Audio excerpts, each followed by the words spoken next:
আমার নিজের বাসায় থাকা যাবে না। আমি বললাম কেন? তিনি বললেন তুমি কি সাদপন্থীদের বিরুদ্ধে কিছু বলেছো? আমি বলছি হ্যাঁ জি বলেছি। তারপরে বললেন যে কি বলছো বা কি, এইটাই সমস্যা। পৃথিবীর বেশিরভাগ হুমকি ধমকি তো বাতাসে ওড়ে, তো বাতাসে ওরা হুমকি ধমকি নিয়ে সময় নষ্ট করে লাভ আছে? জীবনের সময় কতটুকু, এটাকে তো কাজে লাগাইতে হবে। তো হুমকির পেছনে সময় দিলে তাহলে তো আর আমি কাজ করতে কেন নামছি? স্বাভাবিকভাবেই অনেকেই মনে করবে যে লোকটা তো চরম বোকা। আরে ঘটনা ঘটার পরে আপনি তো মরেই গেলেন, মানে যদি মেরে ফেলায় বা আপনি যদি এরকম কিছু হয়ে যায় বা আপনি একটা কোপ দিয়েছে ক্ষতিগ্রস্ত হয়েই গেলেন, এরপর কি হবে? তো এরপর কি হবে সেই প্রশ্নের জবাব আমি দিচ্ছি।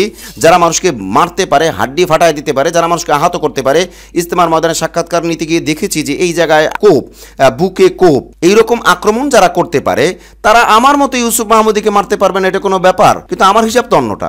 সেটা হলো আল্লাহর ফয়সালা যদি হয় তখন হয়ে যাবে, আল্লাহর ফয়সালা যদি না হয় তাহলে উনি যত বড়ই হোক, ওনার হুমকি, ওনার ধমকি, ওনার ফোন, ওনার চেষ্টা, ওনার প্রচেষ্টা, ওনার লোকবল, ওনার জনবল, ওনার ধনবল, ইটস নট ওয়ার্ক, এটা কাজ করবে না। আসসালামু আলাইকুম ওয়া রাহমাতুল্লাহ। নাহমাদুহু ওয়া নুসাল্লি আলা রাসূলিহিল কারীম, আম্মা বাদ। সুপ্রিয় দর্শক শ্রোতা, দেশ ও প্রবাসে, কাছে ও দূরে, যে যেখান থেকেই আমাদেরকে দেখছেন ও শুনছেন, সকলকে আন্তরিক মোবারকবাদ জানাচ্ছি। আমি ইউসুফ মাহমুদী এবং আপনাদের প্রত্যেককেই আমন্ত্রণ জানাচ্ছি আমাদের আজকে এই বিশেষ ভিডিও বার্তায়। বন্ধুরা, আজ আমরা কথা বলবো সাদপন্থীদের ভয়ে আমি রাতে ঘরে ঘুমাতে পারবো না কেন এ বিষয়ে। চলুন আমরা মূল আলোচনায় প্রবেশ করি। বন্ধুরা, আমরা শিরোনামে যেভাবে বলেছি আপনারা শুনেছেন যে সাদপন্থীদের ভয়ে আমি রাতে ঘরে ঘুমাতে পারবো না কেন, মানে আমি ইউসুফ মাহমুদী আমি নিজেই রাতে ঘরে ঘুমাতে পারবো না কেন। হামলা তো আসবে ইহুদি খ্রিস্টান থেকে, হামলা তো আসবে ইসলাম বিদ্বেষীদের থেকে, হামলা তো আসবে ইসলামের শত্রুদের কাছ থেকে, মুসলমানদের কাছ থেকে হামলা আসবে কেন? আখলাক টিভি তো সাদপন্থীদেরকে অমুসলিম মনে করে না, আখলাক টিভি তাদেরকে বাতিল ফেরকার পথে এইটা মনে করে। এবং তাদের মধ্যে আখলাক টিভির অ্যানালাইজে, আখলাক টিভির গবেষণায়, আখলাক টিভির পর্যবেক্ষণে যে ফলাফল আছে বা যে সামারি আছে, তাতে আমরা তাদেরকে বেশ কয়েকটা ভাগে ভাগ করি। তাদের মধ্যে কিছু মানুষ পথভ্রষ্ট হয়ে গেছে, কিছু মানুষ আলেম বিদ্বেষী হয়ে গেছে, কিছু মানুষ ক্ষেত্রবিশেষ ইমানও নষ্ট করে ফেলেছে আলেমদেরকে গালি দেওয়ার কারণে, আরও বিভিন্ন কারণে, ডকুমেন্ট আমাদের কাছে আছে। কিন্তু কিছু মানুষ তো নিরপেক্ষও আছে বা ভালোও আছে বা শান্তও আছে বা সন্ত্রাসী না, উল্টাপাল্টা না। তো আমরা পুরা তাদেরকে, অর্থাৎ আখলাক টিভি পুরা সাদপন্থীদেরকেই উল্টাপাল্টা বলে না। যারা ভালো তারা ভালো, যারা খারাপ তারা খারাপ। অতএব সাদপন্থীরা হামলা করবে আর সেই ভয়ে আমি ঘরে ঘুমাতে পারবো না, এইটা তো মেনে নেওয়ার মতো বিষয় না। আসল বিষয়টা কি চলুন আমি গত রাতে ফেসবুকে স্ট্যাটাস দিয়েছি, সেই স্ট্যাটাসটা থেকেই আপনাদেরকে শোনাই। আমি পুরো স্ট্যাটাস হয়তো পড়বো না, বাকি মৌলিক বিষয়টা বলবো। আর স্ট্যাটাস ফেসবুকে আছে, সেখান থেকে আপনারা দেখে নিতে পারবেন। আসল বিষয়টা হয়েছে কি, আসল বিষয়টা হয়েছে গতকাল বিকাল থেকেই কয়েকবার ফোন এসছে আমার উচ্চপদস্থ গার্জিয়ানদের থেকে, মানে আমার গার্জিয়ান, আমাদের রক্তের আত্মীয় এই টাইপের, আমি সঙ্গত কারণেই তার নাম নিচ্ছি না। আপনি মনে করেন আমার রক্তের আত্মীয় প্লাস আমার গার্জিয়ান। তো যদি কখনো ডকুমেন্ট দরকার পড়ে আমরা তখন আইনে সেটা সাবমিট করবো ইনশাআল্লাহ। অর্থাৎ তিনি কি জেনেছেন, কার মাধ্যমে জেনেছেন, কিভাবে জেনেছেন, সেটা তারা দেখবে। বাকি আমি এই সমস্ত বিষয় নিয়ে ঝামেলা জড়াইতে চাই না। তো উনি বারবার ফোন করছিলেন। আসলে কালকে এতটা ঝামেলা গেছে যে এই গুরুত্বপূর্ণ মানুষের ফোনও আমার ধরা সম্ভব হয়নি। শুধু ফোন ধরে বলেছি বিস্তারিত কথা পরে, আমি একটু সমস্যায় আছি এইভাবে। আর সেও জেনেছে আমাদের অন্যান্য আত্মীয়দের মাধ্যমেই যে সমস্যা চলতেছে। এনিওয়ে, তো ওনার সাথে যে কনভারসেশন হয়েছে সেটা আমি একটু বিস্তারিত বলবো, মানে খুলে বলবো। সেটা আগে স্ট্যাটাসটার অংশবিশেষ বা মোটামুটি পড়লেই আপনি বুঝতে পারবেন, হয়তো পুরোটাও পড়বো বা কিছু অংশ পড়বো। আমি স্ট্যাটাস যেটা দিয়েছি সেটা একটু পড়ি। সেখানে আমি বলেছি যে আমি এই দুনিয়াতে থাকবো কি থাকবো না সে ফয়সালা আসমানে। এরপরে লিখেছিলাম যে আপনারা কি বলেন, এটা দর্শক শ্রোতাদের উদ্দেশ্যে। এরপর আমি লিখেছিলাম যে আমি নাকি যে কোনো সময় নাই হয়ে যেতে পারি, অর্থাৎ আমার যে আত্মীয় গার্জিয়ান যিনি আমাকে ফোন করেছেন তার কথা মোতাবেক আমি বুঝতেছি যে আমি যে কোনো সময় আমি নাই হয়ে যেতে পারি, আমাকে মেরে ফেলতে পারে বা সমস্যা হইতে পারে। এই ব্যাপার কি ঘটনা, তো ঘটনা বলছি। বাকি এখানে যেটা লিখেছিলাম সেটা, মানে এটা বুঝলেই ঘটনা বোঝাও সহজ হয়ে যাবে। কারণ হুমকির পর হুমকি, সারাদিনের ক্লান্ত শ্রান্ত অবস্থায় মাত্র শুইতে যাব, অর্থাৎ তখন রাত্র 12টা বাজতে অল্প সময় বাকি, মাত্র শুইতে যাব, অথচ গুরুত্বপূর্ণ লোকের ফোন, অর্থাৎ যার কথা বলছিলাম তিনি আমার গার্জিয়ান, ফোন করছে এবং ফোনের পরে আমার নিজের বাসায় থাকা যাবে না। আমি বললাম কেন? তিনি বললেন তুমি কি সাদপন্থীদের বিরুদ্ধে কিছু বলেছো? আমি বলছি হ্যাঁ জি বলেছি। তারপরে বললেন যে কি বলছো বা কি, এইটাই সমস্যা। তাই আমি বললাম দেখেন আমি যাই কিছু বলছি সেগুলো তো নেটে আছে, মূলত আমি যা বলছি সেটা সবটাই হকের পক্ষে বলছি। তো উনি বললেন যে তোমার যদি কিছু হয়ে যায় তাহলে তোমার এই যে ছোটো ছোটো বাচ্চা কাচ্চা এদের কি হবে? আমি তাকে স্পষ্টই জবাব দিলাম যে আপনি আমার জন্য দোয়া করেন, আপনারা দোয়া করেন, অন্যান্য ভাই বোন যারা আছে, অন্যান্য গার্জিয়ান আত্মীয় স্বজন যারা আছে সকলকে দোয়া করতে বলেন। যিনি বাচ্চাদেরকে দুনিয়াতে পাঠিয়েছেন তিনি মূলত তাদের জিম্মাদার। যে বান্দাকে আল্লাহ পাঠিয়েছেন সেই বান্দার সকল সিস্টেম কমপ্লিট করেই আল্লাহ পাঠিয়েছেন। অতএব আমি বাবা হইলেই কি, আর আমি গার্জিয়ান হইলেই কি, আমি ওস্তাদ হইলেই কি, আর আমি শাগরেদ হইলেই কি, মানে আমি তার কিছু খায়ের খা বা আমি বড় কিছু করতে পারবো, এইটা কল্পনায় আনাই উচিত না। অতএব বাচ্চাদের কি হবে না হবে সেটা আল্লাহ পাক ভালো বুঝবেন, ওটার ব্যাপারে আমি অত ফিকির করতে চাচ্ছি না। তিনি আবার বললেন, তুমি ভেবে দেখো আজ রাতে বাসায় থাকবা কিনা। এরপরে তিনি কারণ হিসেবে বললেন যে তোমার বাসার ঠিকানা তারা নাকি নিয়ে নিয়েছে। আমি বললাম আমি বাসায় থাকবো ইনশাআল্লাহ, আল্লাহ বাঁচিয়ে রাখলে আগামীকাল আখলাক টিভির লাইভের জন্য ওয়্যারলেস মাইক্রোফোন কিনে আশা করি জোহরের আগে বা পরে ময়দানে থাকতে পারবো ইনশাআল্লাহ। আমি আবারও কাজ করব, আমি যাব ইনশাআল্লাহ, আমি আমার চেষ্টা চালিয়ে যাব। বাকি আসসায়ু মিন্না ওয়াল ইতমামু মিনাল্লাহ, আমাদের হলো চেষ্টা করা কাজ, বাকি পরিপূর্ণতা দেওয়া তো আল্লাহর কাজ। এখন পরিপূর্ণ কতটুকু হবে সেটা আল্লাহ যেভাবে দিবেন সেভাবেই হবে। এরপরে আমি বিশেষ দ্রষ্টব্যে লিখেছি যে এই পোস্ট পাবলিকলি করার উদ্দেশ্য কোনো তর্কের জন্য নয়, বরং হক কায়েমের জটিলতা বোঝানোর জন্য। মানে কতটা চাপে আছি, কতটা সমস্যা নিয়ে আছি। হয়তোবা তারা কিছুই করবে না বা কিছুই করতে পারবে না, কিন্তু কথা তো হয়েছে। কথা না হলে আমার কাছে কথা কিভাবে আসবে? আমি কেন হুমকিতে থাকবো? এখন কে কি করতে পারবে সেটা তো ভিন্ন কথা, কারণ তো হুমকি দেখতে দেখতেই তো বড় হয়েছি। সেই 91 সাল থেকে ঢাকা, আজ পর্যন্ত ঢাকা, আল্লাহর মেহেরবানি পড়াশোনা এবং খেদমত জাইজা করা বা যেভাবেই আসি, কত হুমকি নিয়েই তো বাঁচলাম। যেহেতু কর্মজীবন বা ছাত্র জীবনের শেষ দিক থেকেই বাতিল ফেরকা নিয়ে কাজ করি, বাতিল ফেরকাদেরকে জবাব দেই, তো বিভিন্ন জনকে জবাব দিতে গিয়ে, বিভিন্ন গ্রুপ বা দলকে জবাব দিতে গিয়ে শত্রু তো আছেই, তো হুমকির মুখে তো সবসময়ই থাকি। এজন্য হুমকি দেখে সময় নষ্ট করার সময় অন্তত আমার হাতে নাই। এরপরে স্ট্যাটাসের শেষের দিকে আমি সকলের কাছে দোয়া চাইতে গিয়ে যেটা বললাম যে আলেমদের জায়নামাজের দোয়াই আমার চলার পাথেও এবং সকলের দোয়া চাই, এই ছিল স্ট্যাটাসের বক্তব্য। এখন এই স্ট্যাটাসের মাধ্যমে আপনি সবটাই জানতে পারছেন, এরপর আর তেমন কথা থাকে না। কারণ একজন গুরুত্বপূর্ণ গার্জিয়ান বা রক্তের আত্মীয় সে যখন বারবার ফোন করে কথা বলতে চায় এবং শেষে যখন এই কথা বলে যে তোমার উপরে হুমকি আছে বা এই আছে সে আছে, তুমি বাসায় থাকো না, তো বাসায় থাকলে সমস্যা হইতে পারে, আজকে রাতে তুমি বাসায় দূরে থাকো, পরে পরিবেশ ঠান্ডা হোক, তারপরে এই আশায় এরকম অনেক কথাবার্তা। তো আমি তাকে যা বলার বুঝাইছি, মোটামুটি স্ট্যাটাসে যা বলার যতটুকু এটা আমি ওনাকে তুলে ধরেছি। এখন আমার দিক থেকে স্পষ্ট ঘোষণা, যেটা ওনাকে আমি ওইভাবে বলতে পারিনি, যতটুকু বলেছি তাতে কথা ক্লিয়ার, তারপরও ক্লিয়ার করি ভিডিও বার্তার মাধ্যমে আমি জাতিকে যেটা বলতে চাই যে আমার দিক থেকে স্পষ্ট ঘোষণা। সেটা কি? সেটা হলো হুমকি ধমকি আর এইটা সেইটা এসব দেখার সময় আমার হাতে থাকে না। এর কারণ কি? দুনিয়াতে যার কোনো আশা নাই, যার কোনো ভরসা নাই, যার কোনো বড় মাপের চাওয়া নাই যে আমার এইটা করতে হবে সেইটা করতে হবে, এই ভিশন এই মিশন, আমার ওইটা দেখার সময় নাই। তার মানে ওনারা যা ঘটাইবেন বা ঘটবে, যদি কিছু হয়ে যায় তাহলে হওয়ার পরেই দেখা যাবে যে কি করছেন। এর আগে যত হুমকি ধমকি, পৃথিবীর বেশিরভাগ হুমকি ধমকি তো বাতাসে ওড়ে, তো বাতাসে ওরা হুমকি ধমকি নিয়ে সময় নষ্ট করে লাভ আছে? জীবনের সময় কতটুকু, এটাকে তো কাজে লাগাইতে হবে। তো হুমকির পেছনে সময় দিলে তাহলে তো আর আমি কাজ করতে কেন নামছি? আমি পানিতে নামলে আমাকে ভিজতেই হবে, আমি ময়দানে গেলে আমাকে লড়তেই হবে, আমি কথা বললে আমাকে কথা শুনতেই হবে, আমি কথা বললে আমাকে কাউন্টার দিতেই হবে, অর্থাৎ কাউন্টার যারা দিবে সেটার জবাব আমাকে কাউন্টারে কাউন্টার কথা বলতেই হবে। তো যেহেতু আমি এই কাজে জড়িয়ে গেছি বা করে ফেলেছি বা করছি, এখান থেকে তো ব্যাক করার কোনো সুযোগ নাই। তো হক গোপন করা বা হককে জেনে চুপ থাকা, চুপ রাখা, এটা তো কোনোভাবেই সুযোগ ইসলামে তো নাই এবং এটা কোনোভাবেই করা যাবে না। এজন্য আমি বলবো এরা যারা যত হুমকি ধামকি দিক না কেন, ওইটা দেখার সময় আমার হাতে থাকে না।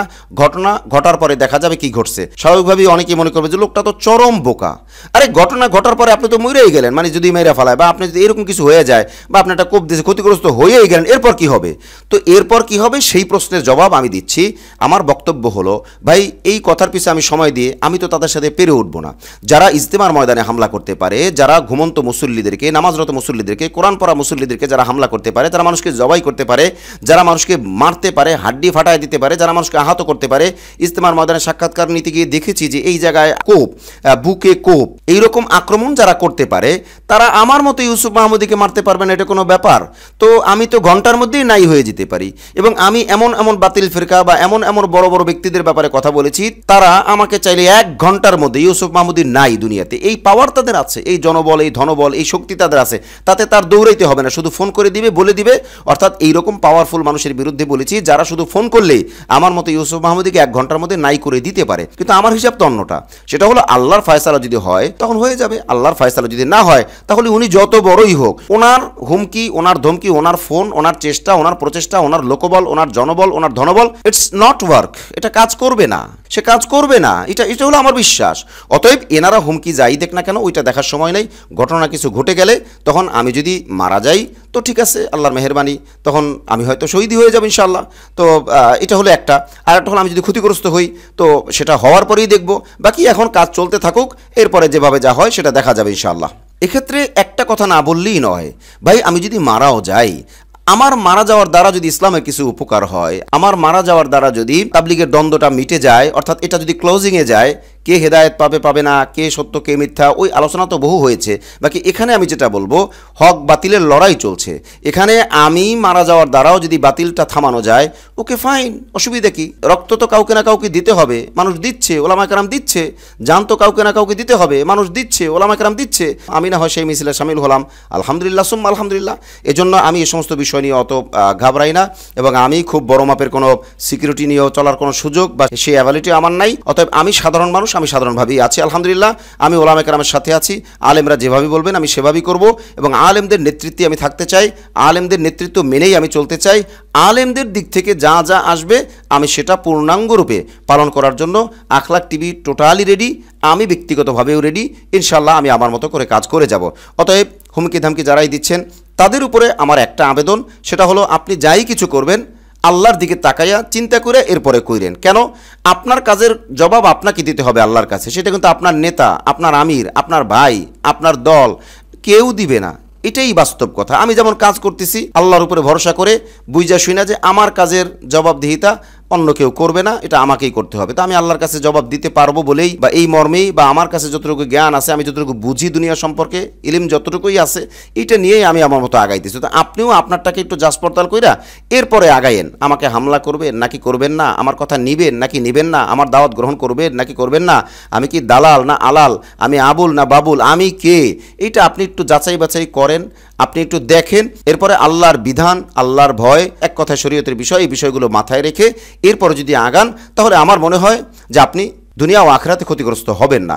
অন্যথায় দুনিয়ায় আপনি মানুষের কাছে প্রশ্নবিদ্ধ হবেন, আখিরাতেও আপনি আল্লাহর কাছে প্রশ্নবিদ্ধ হবেন। এটাই হলো আমার ঘোষণা। এই দিক থেকে আমার অত বেশি কথা বলার কোনো সুযোগ নাই। এরপরেও আমরা ইনশাআল্লাহ ইজতেমা শেষ হলে, ইজতেমা বিষয়ে অনেক কথা আছে, অনেক সাক্ষাৎকার আছে, অনেক ব্যাপার আছে, এবং এই দ্বন্দ্ব মেটানোর জন্য অনেক ভালো ভালো কথা আছে, অনেক ভালো ভালো ইস্যু আছে, অনেক সমাধানের পথ আছে। ওগুলো লম্বা সময় নিয়ে বলতে হবে। অর্থাৎ আমি কি পেলাম, জনগণের কাছ থেকে আমি কি সাক্ষাৎকার পেলাম, এবং এটার ভালো দিক কি, এটার খারাপ দিক কি, এটা কেন শুরু হয়েছে, এটা কেন সৃষ্টি হয়েছে, এটা কিভাবে ঘটে, এই সমস্ত বিষয়গুলো তো আলহামদুলিল্লাহ আমরা জানি বুঝি। এর দ্বারা হবে কি, সাতপন্থীদের মধ্যেও যে সমস্ত ভাইরা আছেন ভালো মনের, তারা বিষয়টা বুঝতে পারবেন, জানতে পারবেন। আর যারা উগ্র টাইপের বা যারা বুঝতে চায় না বা যারা দল পূজা করে, ব্যক্তি পূজা করে, ওনারা তো বুঝতে কোনোভাবেই চাইবেন না, ওনারা তো বড় আলেমদের কথাই তো বুঝেন না।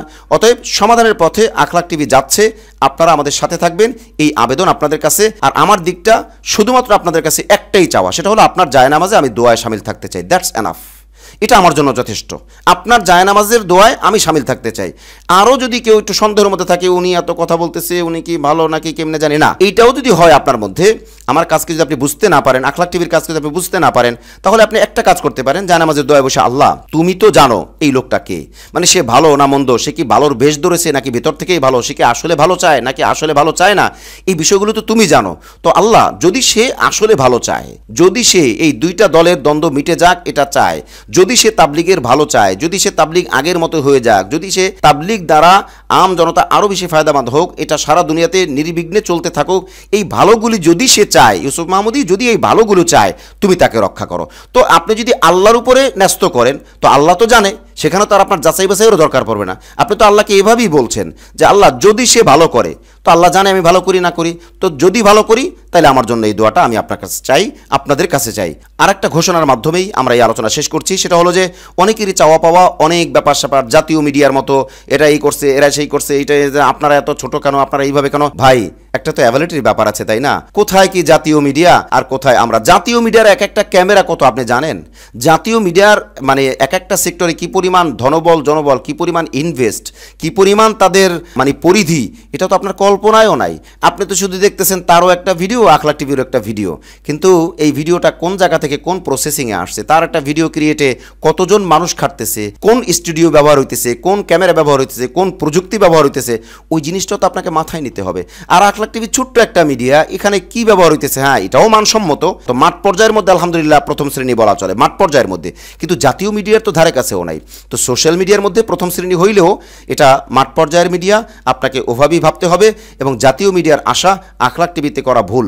তবে আখলাক টিভির জন্য যদি আপনি দোয়া করেন, আর যদি আল্লাহ হিম্মত রাখে ইউসুফ মাহমুদি চলে গেলেও এরকম একটা মিডিয়া দাঁড়িয়ে থাক, এটা প্রয়োজন। এবং আখলাক টিভি মনে করে শুধু এরকম একটা মিডিয়া না, শত শত হাজার হাজার মিডিয়া এই দেশে ইসলাম কায়েমের জন্য, ইসলামের পক্ষে কথা বলার জন্য, মানুষের অধিকারের পক্ষে কথা বলার জন্য, মানুষকে শিরক বিদআত থেকে ফেরানোর জন্য, মানুষকে মানে ভিন্ন পথ থেকে, বাতিল ফিরকা থেকে, আউলা ঝাউলা রাস্তা থেকে ফেরানোর জন্য এরকম শত শত হাজার হাজার মিডিয়া প্রয়োজন।